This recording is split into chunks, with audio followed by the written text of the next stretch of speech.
આકાશવાણી અમદાવાદ વડોદરા પ્રાદેશિક સમાચાર હર્ષ લેવા વાંચે છે.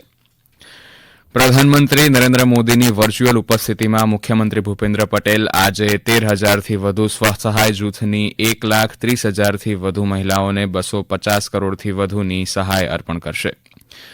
મુખ્યમંત્રી ભૂપેન્દ્ર પટેલે ગઈકાલે કચ્છના શિકરા ખાતે 1,000 કરોડ રૂપિયાથી વધુના વિવિધ વિકાસ કામોનું લોકાર્પણ અને ખાતમુહૂર્ત કર્યું.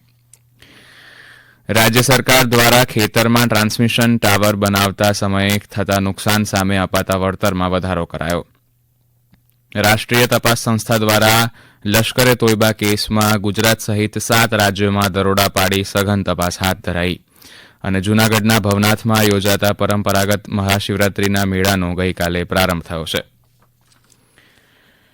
નારી શક્તિ વંદના કાર્યક્રમ અંતર્ગત મુખ્યમંત્રી ભૂપેન્દ્ર પટેલ આજે 13,000થી વધુ સ્વસહાય જૂથની 1,30,000થી વધુ મહિલાઓને 250 કરોડથી વધુની સહાય અર્પણ કરશે. પ્રધાનમંત્રી નરેન્દ્ર મોદી આ કાર્યક્રમમાં વર્ચ્યુઅલ માધ્યમથી ઉપસ્થિત રહેશે અને મહિલાઓને સંબોધિત કરશે.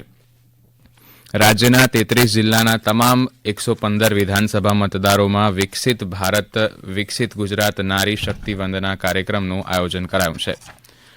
મુખ્યમંત્રી ભૂપેન્દ્ર પટેલની ઉપસ્થિતિમાં રાજ્યકક્ષાનો મુખ્ય કાર્યક્રમ પાટણ ખાતે યોજાશે. આ પ્રસંગે સંસદ સભ્ય ભરતસિંહ ડાભી તથા મંત્રી બલવંતસિંહ રાજપૂત ઉપસ્થિત રહેશે. અમારા સાબરકાંઠાના પ્રતિનિધિ જણાવે છે કે સાબરકાંઠા જિલ્લાના હિંમતનગર, ઈડર, ખેડબ્રહ્મા અને પ્રાંતિજ ખાતે યોજાનાર કાર્યક્રમમાં ધારાસભ્યો, સાંસદ તથા અન્ય મહાનુભાવો તથા સ્વસહાય જૂથની 20,000થી વધુ મહિલાઓ ઉપસ્થિત રહેશે. દરમિયાન ભાવનગર શહેર ભાજપ મહિલા મોરચા દ્વારા ગઈકાલે નારી શક્તિ વંદના યાત્રાનું આયોજન કરાયું હતું. આ યાત્રાનો ઉદ્દેશ્ય રાજ્ય અને કેન્દ્ર સરકારની યોજનાઓનો લાભ લોકો સુધી પહોંચાડવાનો હતો. મુખ્યમંત્રી ભૂપેન્દ્ર પટેલે કચ્છના ભચાઉ તાલુકાના શિકરા ખાતે આયોજિત કાર્યક્રમમાં કુલ 1,000 કરોડ રૂપિયાથી વધુના વિવિધ વિકાસ કામોનું ઈ લોકાર્પણ અને ઈ ખાતમુહૂર્ત કર્યું છે.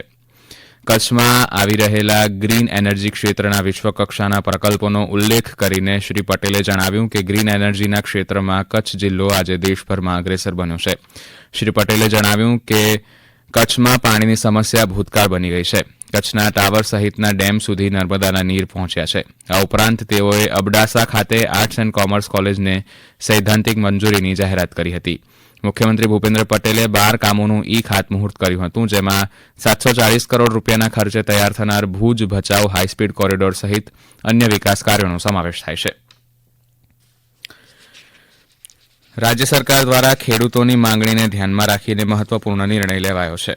ઉર્જા મંત્રી કનુ દેસાઈએ જણાવ્યું છે કે ખેડૂતોના ખેતરોમાંથી પસાર થતી ટ્રાન્સમિશન લાઇન તેમજ ટ્રાન્સમિશન ટાવર ઊભા કરતા સમયે જમીન, પાક, ફળાઉ ઝાડને થતા નુકસાન સામે રાજ્ય સરકાર દ્વારા આપવામાં આવતા વળતરના દરમાં વધારો કરવામાં આવ્યો છે. મંત્રી શ્રી દેસાઈએ જણાવ્યું કે ટ્રાન્સમિશન ટાવરના કારણે ટાવર આધારિત વિસ્તારની જમીનના નુકસાન પેટે વળતર ચૂકવવામાં આવશે. આ માટે વળતરની ગણતરી કરતી વખતે જે તે સમય અને સ્થળના સરકારના પ્રવર્તમાન ઓનલાઈન જંત્રી દરોના 200% લેખે ગણતરી કરીને વળતર ચૂકવવામાં આવશે. રાજ્ય સરકાર દ્વારા જંત્રીમાં જો કોઈ સુધારો કરવામાં ન આવે તો વાર્ષિક 10% લેખે વધારો પણ ધ્યાને લેવામાં આવશે. મંત્રીએ રાઇટ ઓફ વે કોરિડોરની વાત કરતા ઉમેર્યું કે ટ્રાન્સમિશન લાઇનના કારણે જમીનના મૂલ્યમાં થતા ઘટાડા અંગે સરકાર દ્વારા ચૂકવાતા વળતરમાં પણ સુધારો કરાયો છે. જમીન માલિકની જમીન ઉપરથી પસાર થતી વીજ લાઇનની પહોળાઈ તથા લંબાઈને અનુલક્ષીને જમીનના વિસ્તારના 15%ની જગ્યાએ 25% મુજબ વળતર ચૂકવવામાં આવશે. ટ્રાન્સમિશન લાઇનના રૂટ નક્કી કરતા પહેલા સ્થાનિક વહીવટી સત્તામંડળો સાથે જરૂરી પરામર્શ કરવામાં આવશે. રાષ્ટ્રીય તપાસ સંસ્થા એનઆઈએ દ્વારા લશ્કરે તોયબા દ્વારા ભારતની જેલમાં કેદીઓને કટ્ટરપંથી બનાવવાના કેસમાં ગુજરાત સહિત 7 રાજ્યોમાં ગઈકાલે દરોડા પાડી સઘન તપાસ હાથ ધરાઈ છે. દરોડા દરમિયાન ડિજિટલ ઉપકરણો, દસ્તાવેજો તથા રોકડ રકમ જપ્ત કરાઈ હતી. ઉલ્લેખનીય છે કે એનઆઈએ ગત વર્ષ ઓક્ટોબરથી આ કેસની તપાસ કરી રહી છે. બેંગલુરુની પરપ્પાના અગ્રહટા સેન્ટ્રલ જેલમાં એલઈટી દ્વારા કેદીઓને કટ્ટરપંથી બનાવવાનો પ્રથમ કેસ નોંધાયો હતો. એનઆઈએ આ કેસમાં વધુ તપાસ કરી રહી છે. આ સમાચાર આપ આકાશવાણીના અમદાવાદ વડોદરા કેન્દ્ર પરથી સાંભળી રહ્યા છો. વધુ સમાચાર આપ અમારી વેબસાઇટ newsonair.gov.in/ગુજરાતી પર વાંચી શકશો. રાજ્યના પાણી પુરવઠા મંત્રી કુંવરજી બાવળિયાના હસ્તે સુખી ડેમ ડુંગર વાંટ ખાતે 310 કરોડ રૂપિયાની વિવિધ યોજનાઓનું ગઈકાલે ખાતમુહૂર્ત કરવામાં આવ્યું. અમારા પ્રતિનિધિ જણાવે છે કે શ્રી બાવળિયાના અધ્યક્ષસ્થાને યોજાયેલા આ કાર્યક્રમમાં નહેર સુધારણા અને નવીનીકરણના 225 કરોડ રૂપિયાના તથા નસવાડી તથા સંખેડા વિસ્તારના પીવાના પાણી યોજનાના 85 કરોડ રૂપિયાના કામોનું ખાતમુહૂર્ત કરાયું. ઉલ્લેખનીય છે કે આ કામો પૂર્ણ થતાં આ વિસ્તારના ખેડૂતો લોકોની પાણીની સમસ્યા દૂર થશે. જૂનાગઢના ભવનાથમાં યોજાતા પરંપરાગત મહાશિવરાત્રીના મેળાનો ગઈકાલે પ્રારંભ થયો છે. ભવનાથ મહાદેવ મંદિરે મુખ્ય શિખર પર 21 ફૂટની ધ્વજાના આરોહણ બાદ મેળાને વિધિવત ખુલ્લો મૂકવામાં આવ્યો છે.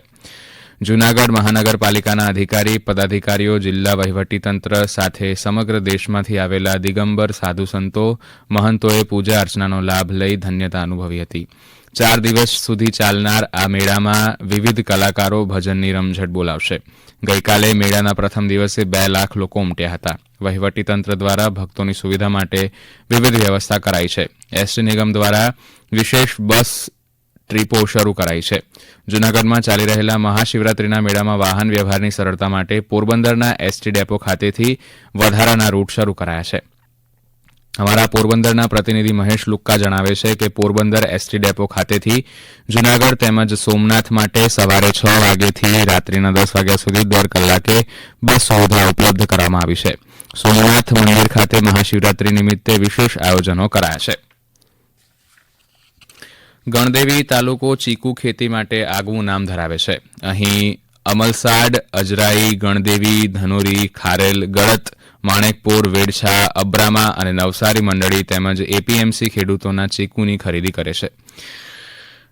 જે ટ્રક માર્ગે ઉત્તર ભારતના દિલ્હી સહિત બજારોમાં મોકલે છે, જેમાં 32-34 કલાકથી વધુનો સમય લાગે છે. હવેથી આ ચીકુ ટ્રેન મારફતે મોકલાશે. અમારા પ્રતિનિધિ જણાવે છે કે અમલસાડ નજીક રેલવેના ફ્રેટ કોરિડોર પર ન્યૂ અંચેલી સ્ટેશને ગઈકાલે ચીકુ વહન માટે માલગાડી આવી પહોંચી હતી, જેની 15 બોગી 350 ટન ચીકુ ભરવાની કામગીરી હાથ ધરાઈ હતી, જે રાત્રે રવાના થતાં આગામી 18 કલાકમાં દિલ્હી માર્કેટ સુધી પહોંચતા મૂલ્યવર્ધક ભાવો પ્રાપ્ત થશે.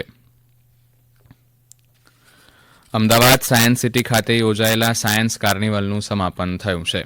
આ વિજ્ઞાન મેળામાં વિજ્ઞાન, ટેકનોલોજી, ઇજનેરી અને ગણિત વિષયક મોડાસનું પ્રદર્શન, વિજ્ઞાન સંબંધિત લેક્ચર, વર્કશોપનું આયોજન કરાયું હતું. રાજ્યની વિવિધ શાળાના હજારો વિદ્યાર્થીઓએ વિજ્ઞાન મેળાની મુલાકાત લઈ વિજ્ઞાનનું મહત્વ, ઉપયોગિતા, સિદ્ધાંતો અંગે જાણકારી મેળવી હતી. કચ્છ જિલ્લામાં ગઈકાલે 3.2ની તીવ્રતા ધરાવતો આફ્ટરશોક નોંધાયો છે. અમારા કચ્છના પ્રતિનિધિ જણાવે છે કે ભુજ તાલુકાના ખરોડની ઉત્તર દિશાએ રાણકાંધરી તરફ આ કંપનનું કેન્દ્રબિંદુ નોંધાયું હતું. ઉલ્લેખનીય છે કે કચ્છમાં છેલ્લા 1 સપ્તાહ દરમિયાન આ બીજો આંચકો અનુભવાયો હતો. આ પૂર્વે ગત 29 ફેબ્રુઆરીએ વાગડ ફોલ્ટ લાઇન પર 2.9ની તીવ્રતાનો આંચકો અનુભવાયો હતો. છત્રાલ જીઆઈડીસી ખાતેની સ્વાગત પ્રોડક્ટ પેઢીમાં રેડ કરતા 79 લાખ રૂપિયાની કિંમતનો 16,000 કિલો શંકાસ્પદ ઘીનો જથ્થો જપ્ત કરાયો છે. ખોરાક અને ઔષધ નિયમન તંત્રના કમિશનર ડોક્ટર એચ.જી. કોશિયાએ જણાવ્યું છે કે ખોરાક અને ઔષધ નિયમન તંત્રની ગાંધીનગર ટીમ દ્વારા બાતમીના આધારે શંકાસ્પદ પેઢી ખાતે તપાસ હાથ ધરાતા ઘીમાં ભેળસેળ થતી હોવાનું ધ્યાને આવતા શંકાસ્પદ ઘીનો જથ્થો જપ્ત કરાયો છે. આગામી લોકસભા સામાન્ય ચૂંટણી 2024 અન્વયે રાજ્યમાં વિવિધ મતદાર જાગૃતિના કાર્યક્રમો યોજાઈ રહ્યા છે. જે અંતર્ગત સુરેન્દ્રનગર જિલ્લાના પાટડી ખાતે દસાડા વોટ્સ 2024 કાર્યક્રમ યોજાયો હતો. મુખ્ય સમાચાર ફરી એકવાર. પ્રધાનમંત્રી નરેન્દ્ર મોદીની વર્ચ્યુઅલ ઉપસ્થિતિમાં મુખ્યમંત્રી ભૂપેન્દ્ર પટેલ આજે 13,000થી વધુ સ્વસહાય જૂથની 1,30,000થી વધુ મહિલાઓને 250 કરોડની સહાય અર્પણ કરશે. મુખ્યમંત્રી ભૂપેન્દ્ર પટેલે ગઈકાલે કચ્છના શિકરા ખાતે 1,000 કરોડ રૂપિયાથી વધુના વિકાસ કામોનું ઈ લોકાર્પણ અને ઈ ખાતમુહૂર્ત કર્યું અને જૂનાગઢ ભવનાથમાં યોજાતા પરંપરાગત મહાશિવરાત્રીના મેળાનો ગઈકાલે પ્રારંભ થયો છે. આકાશવાણીના અમદાવાદ વડોદરા કેન્દ્ર પરથી પ્રાદેશિક સમાચાર પૂરા થયા. નમસ્કાર.